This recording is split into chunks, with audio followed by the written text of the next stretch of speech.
श्री शिवाय नमस्तुभ्यम। हर हर महादेव। दोस्तों, आप सभी लोग जानते हैं कि 8 जून 2025 यानी रविवार को पड़ रही है ज्येष्ठ महीने की प्रदोष तिथि। और दोस्तों, ये वो तिथि है जो ज्येष्ठ महीने में पड़ने वाली सबसे बड़ी तिथि है, क्योंकि यह रविवार के दिन पड़ रही है और इसका बहुत ही बड़ा और विशेष महत्व होता है। पूज्य गुरु जी ने कहा है, अगर कभी भी मौका लग जाए और ज्येष्ठ महीने का प्रदोष व्रत रविवार को पड़ जाए तो आप लोगों को 11 चावल के दाने का उपाय तो अवश्य ही करना चाहिए। इन दोनों का संयोग बहुत ही कम आता है। और दोस्तों, पूज्य गुरु जी ने अपनी शिव महापुराण की कथा में बताया है, इस दिन आपको 11 चावल दाने वाला उपाय तो अवश्य ही करना चाहिए, क्योंकि ऐसा दिन पूरे साल में सिर्फ एक ही बार आता है। और दोस्तों, आप सभी लोग जानते हो कि प्रदोष व्रत का अगर सबसे बड़ा कोई उपाय है तो वो 11 चावल के दाने वाला उपाय है। तो दोस्तों, इस रवि प्रदोष के दिन आप लोगों को इस 11 चावल दाने वाले उपाय को जरूर करना है। बहुत सारे लोग होंगे जिन लोगों ने इस उपाय को न किया हो, मतलब पूरा साल निकल गया और उन्होंने किसी भी दिन इस 11 चावल दाने वाले उपाय को न किया हो। पर दोस्तों, आपके पास एक आखिरी मौका बचा हुआ है, जो कि 8 जून के दिन है। तो इस दिन आप लोगों को इस वाले उपाय को जरूर कर लेना है। भले ही आपने पूरे साल भर इस उपाय को न किया हो, पर अगर आपने इस ज्येष्ठ महीने के प्रदोष के दिन अगर इस वाले उपाय को कर लिया तो आपको इस उपाय को करने का वो फल मिलेगा जिसकी आपने कभी कल्पना भी नहीं करी होगी। इसीलिए आप लोग इस वाले उपाय को एक बार जरूर कर लेना, ताकि आप लोगों के हाथ से यह मौका ना जा सके और आपको इस उपाय को करने का फल मिल सके। दोस्तों, यह उपाय पंडित जी ने अपनी अभी की ही शिव महापुराण की कथा में बताया है। जी, इस उपाय को आज हम आपको बहुत अच्छे से समझाने वाले हैं। इस वीडियो को देखने के बाद इस उपाय को समझने के लिए आपको कोई और वीडियो को देखने की जरूरत नहीं पड़ेगी। तो चलिए दोस्तों, उपाय को शुरू करते हैं। देखिए, यह इस ज्येष्ठ महीने के रविवार के दिन यह इतना खास होता है, इतना महत्वपूर्ण होता है।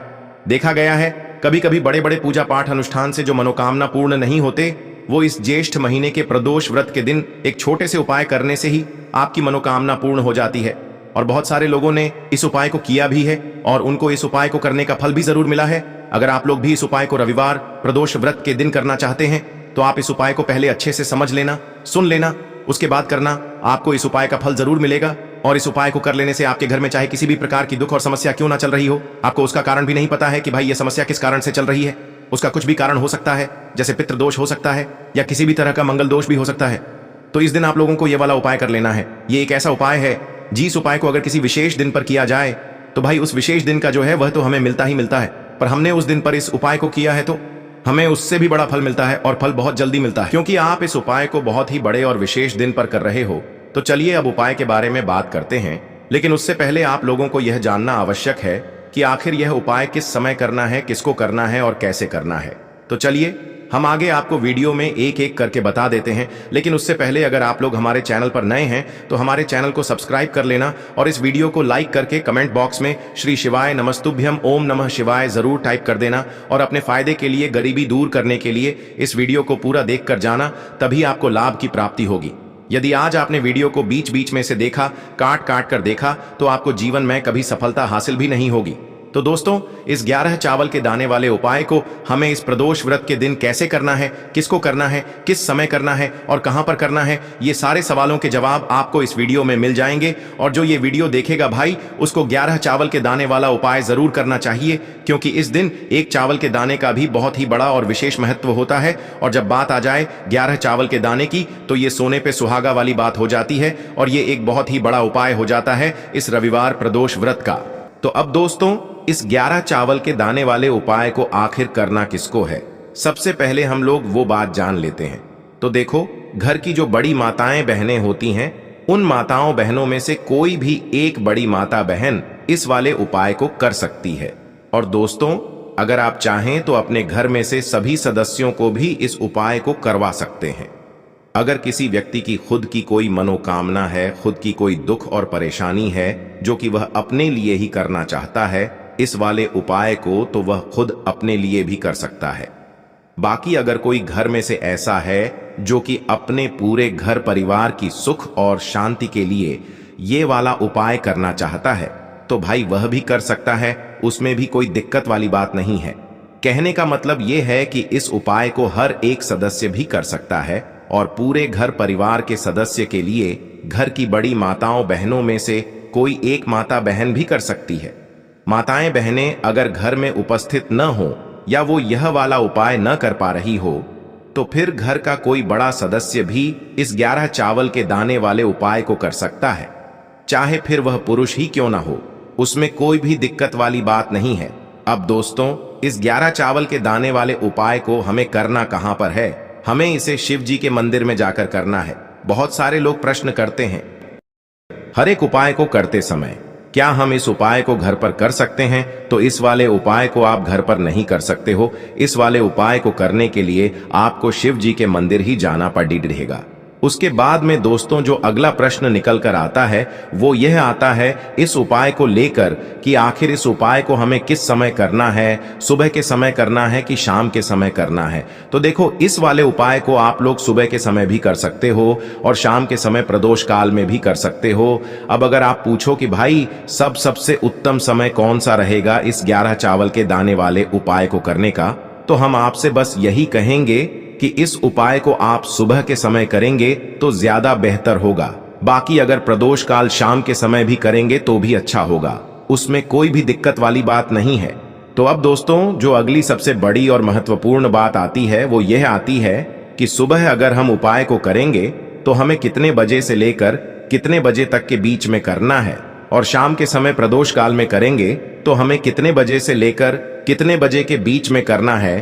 तो देखो, सुबह जितनी जल्दी हो सके आप उपाय को करने की कोशिश करना। बाकी अगर किसी कारणवश लेट भी हो जाओ, थोड़ी देर भी हो जाए, तो 10 या 11 बजे तक भी आप उपाय कर लेना, पर 12 बजे से ज्यादा देरी ना हो, ठीक है? इस बात का ध्यान रखना। उसके बाद में दोस्तों अगर शाम के समय प्रदोष काल की बात करें, प्रदोष काल का जो समय होता है वो शाम के 6 बजे से शुरू हो जाता है। मतलब शाम के 6 बजे से लेकर 7 बजे के बीच का जो समय होता है ये समय प्रदोष काल का समय होता है। पर अभी जो मौसम चल रहा है इस मौसम में जो है शाम बहुत देरी से होती है, तो आप इस उपाय को 7 या 8 बजे के बीच में भी कर सकते हो। मतलब शाम के 6 बजे से रात 8 बजे के बीच में आप कभी भी इस वाले उपाय को कर सकते हो, उसमें कोई भी दिक्कत वाली बात नहीं है। अब दोस्तों यहां पर इस उपाय को लेकर एक और सबसे बड़ी बात यह निकल कर आती है कि इस 11 चावल के दानों को हमें लेना कहां से होता है, और हमें इस उपाय को करने के साथ में क्या और कुछ भी सामग्री ऐसी होती है जो शिव जी के मंदिर लेकर जानी पड़ती है। तो देखो यहां पर हम आपको बता दें, सबसे पहले आप लोग ये जान लो कि यह जो 11 चावल के दाने वाला उपाय है, सिर्फ और सिर्फ आप उपाय की सामग्री लेकर कभी भी शिव जी के मंदिर मत जाना, क्योंकि हमें भगवान के सामने यह नहीं दर्शाना है कि अगर हम भगवान शिव जी के मंदिर आए हैं तो अपने फायदे के लिए आए हैं। तो इसलिए जो भी पूजन सामग्री है उपाय सामग्री है। 11 चावल के दाने, इसके साथ में आपको पूजन सामग्री भी जरूर लेकर जाना है। देखो, अगर सुबह के समय उपाय कर रहे हो तो सीधी सी बात है, 1 लोटा जल तो आप लेकर जाओगे ही जाओगे। वही 1 लोटा जल अगर मिट्टी का जल हो तो बहुत अच्छा रहेगा। मिट्टी का जल कैसे बनाया जाता है इसके लिए हमने पहले से बहुत सारी वीडियोस बना दी है। आपके पास इस दिन एक आखिरी मौका रहेगा मिट्टी का जल शिव जी पर चढ़ाने का और उपाय को करने का। बहुत बड़ा आपको इस दिन फल मिलेगा। तो इसलिए इस दिन हो सके तो भाई मिट्टी का जल चढ़ाना, तो अपने साथ में कम से कम 1 लोटा जल तो आपको लेकर जाना ही जाना है। अगर मिट्टी का जल नहीं है तो घर का जल भी आप इस्तेमाल कर सकते हो। इसके अलावा जो भी पूजन सामग्री है, देखो 11 चावल के दाने ये अलग आपके रहेंगे और जो आपकी पूजन सामग्री रहेगी वो अलग रहेगी। पूजन सामग्री में आप जो भी चीज लेकर जाना चाहे वो लेकर जा सकते हैं, उसमें कोई भी दिक्कत वाली बात नहीं है। वहीं अगर हम बात करें शाम के समय की, तो शाम के समय शिव जी पर जल नहीं चढ़ता है। इसीलिए शाम के समय आप लोग एक दीपक तैयार कर लें जो कि गोल बत्ती का आटे का शुद्ध देसी गाय का घी का होगा, है ना? इस बात का आप लोगों को ध्यान रखना है। और इस दीपक को आपको घर से जलाकर नहीं लेकर जाना है, भगवान शिव जी के मंदिर में जाकर ही जलाना है। इस बात का भी आप लोगों को ध्यान रखना है। अब दोस्तों यहां पर हमें इस बात को समझना है कि यह 11 चावल के दाने हमें लेना कहां से है। क्या हमें दुकान से लेकर आना है, या हमें अपने घर से लेना है, या कहां से लेकर आना है, और कौन से चावल लेना है, क्योंकि चावल भी बहुत प्रकार के होते हैं। तो देखो, इन सभी सवालों के जवाब आप लोग एक बात में सुन लो कि भाई ये जो उपाय है, इस उपाय में आपको ये नहीं देखना है कि भाई कौन से चावल है कौन से चावल नहीं है। बस जो भी चावल ले रहे हो वो चावल का दाना सबूत होना चाहिए, मतलब साबुत होना चाहिए, टूटा हुआ नहीं होना चाहिए, कटा पिटा नहीं होना चाहिए। ये बात आपको ध्यान रखना है। बाकी आपका चावल बासमती हो या सादा चावल हो या कोई सा भी चावल हो, उसमें कोई भी दिक्कत वाली बात नहीं है। तो सीधी सी बात है कि आपके घर के रसोई घर में जहां पर आप भोजन बनाते हो, वहां पर जो भी चावल आपके उपस्थित हो, उन चावलों में से अपनी एक कटोरी भर लेना या एक मुट्ठी चावल अलग से निकाल कर रख लेना, क्योंकि हम 11 चावल ही यहाँ पर इस उपाय में लेने वाले हैं, तो हमें यह चावल के दाने गिनकर निकालने पड़ेंगे। इस बात का आप लोगों को ध्यान रखना है। तो अपने उस चावल की कटोरी में से या चावल में से 11 ऐसे चावल के दाने आप लोग निकाल लो जो कि टूटे हुए ना हो, कटे पिटे ना हो, जिनमें कोई दाग ना लगा हुआ हो, है ना।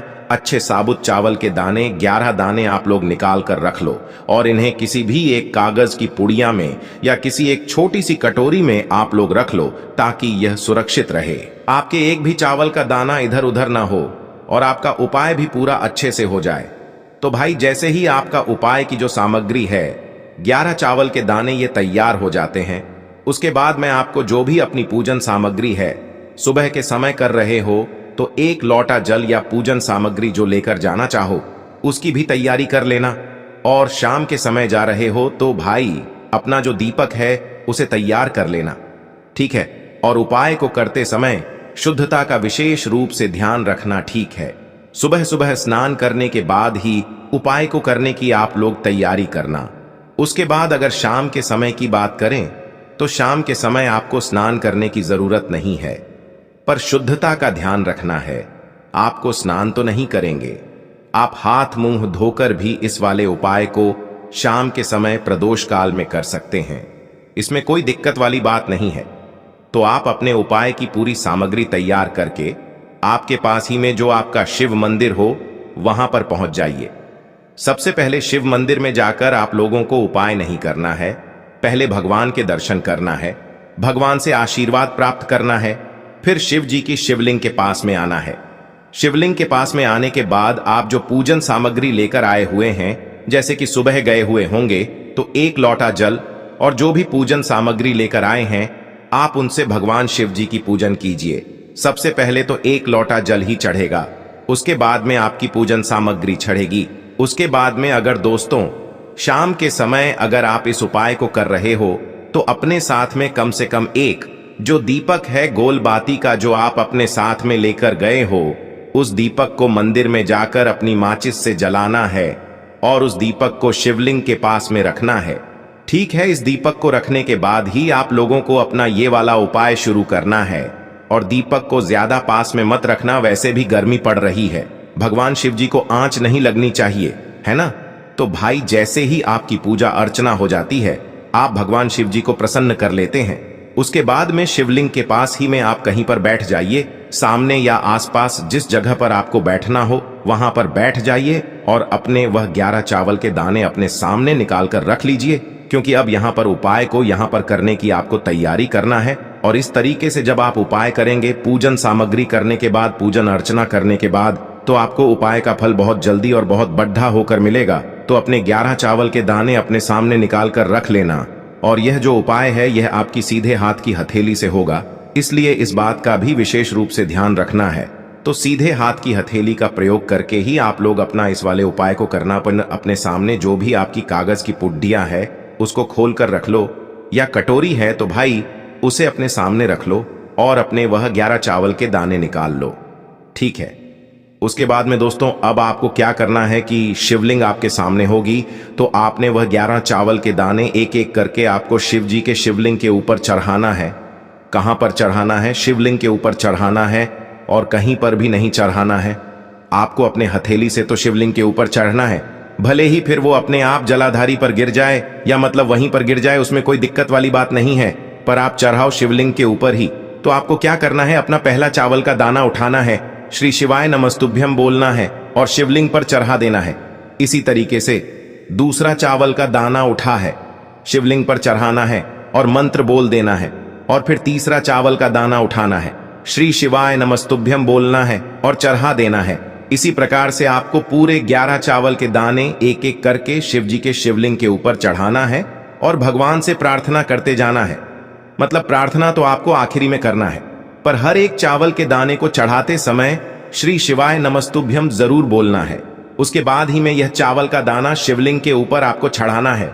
जैसे ही आपके 11 चावल के दाने शिवलिंग के ऊपर चारहच जाते हैं, तो भाई उसके बाद में आपको क्या करना है, भगवान से अपनी मनोकामना बोलना है। मनोकामना भी कब बोलना है, जब आपका 11 चावल का दाना आपके सीधे हाथ की हथेली में हो और आप उसे चढ़ाने के लिए जा रहे हो। श्री शिवाय नमस्तुभ्यम बोलकर उस आखिरी चावल के दाने को शिवलिंग के ऊपर चढ़ा देना और भगवान से फिर अपनी वह मनोकामना बोल देना, जिस मनोकामना के लिए आप लोग अपना यह वाला उपाय कर रहे हो। जिस भी दुख और परेशानी के लिए आप लोग अपना यह वाला उपाय कर रहे हो, उसके बाद में जैसे ही आप अपनी मनोकामना बोल देते हो, आपका यह वाला उपाय पूरा हो जाता है। पर दोस्तों, उपाय को करने के बाद आप लोगों को 2 मिनट भगवान शिव जी के मंत्र का जाप जरूर करना है। और मंत्र का जाप करने के बाद भगवान से एक और बार प्रार्थना करना है अपनी मनोकामना के लिए, या अपनी जो भी दुख और परेशानी है उसके लिए। इसके बाद में आप लोग भगवान को देखकर, भगवान से प्रार्थना करके, उनसे आशीर्वाद लेकर वहां से उठ सकते हैं और अपने घर पर जा सकते हैं। बस दोस्तों, यहां पर यह वाला उपाय पूरा हो जाता है। इस तरीके से जो भी व्यक्ति छोटी छोटी चीजों का ध्यान रखते हुए इस 11 चावल के दाने वाले उपाय को करेगा, निश्चित सी बात है उसे उसकी मनोकामना जल्द ही पूर्ण होगी और जो भी दुख और परेशानी है वो भी बहुत ही जल्दी दूर होंगे। और दोस्तों, अगर आपको हमारी ये वीडियो पसंद आई हो तो हमारे इस वीडियो को लाइक और चैनल को सब्सक्राइब जरूर करें। हर हर महादेव, ओम नमः शिवाय। आपको लेना है एक गोल बाती का दीपक। आप चाहें तो मिट्टी का ले सकते हैं या फिर घर से शुद्ध आटा मढ़कर उसका दीपक आप तैयार कर सकते हैं। इसके बाद आपको लेना है शुद्ध गाय का घी। अगर वो नहीं है तो कोई भी देसी घी इस्तेमाल कर सकते हैं, जिससे आपको दीपक प्रज्वलित करना है। देखो, अब ये सब सामग्री लेकर आपको जाना है प्रदोष काल में आपके घर पर तुलसी जी के घेरे के पास में। देखो, ये उपाय तो आपको अवश्य करना है। देखो, वहां पहुंचकर सबसे पहले वो दीपक आपको प्रज्वलित कर देना है और ओम नमो भगवते वासुदेवाय नमः का 11 बार जाप करना है। उसके बाद आपको अपने सीधे हाथ में थोड़ी हल्दी लेकर उस दीपक में अपना नाम और गोत्र बोलते हुए डाल देना है। उसके बाद माता लक्ष्मी से आपको प्रार्थना करना है कि हे महालक्ष्मी, हमारी सभी दुख तकलीफों को दूर करो। हे महादेव, हमारे सब दुख कष्टों को खत्म करो। इस भावना से आपको ये उपाय करना है। चलिए अब बात कर लेते हैं दूसरे उपाय की। दोस्तों, आप सभी जानते हैं कि सोमवार का दिन समर्पित होता है भगवान महादेव को, यानी कि भगवान पार्वती को सोमवार का दिन समर्पित होता है। और जब भी हम शिवलिंग के ऊपर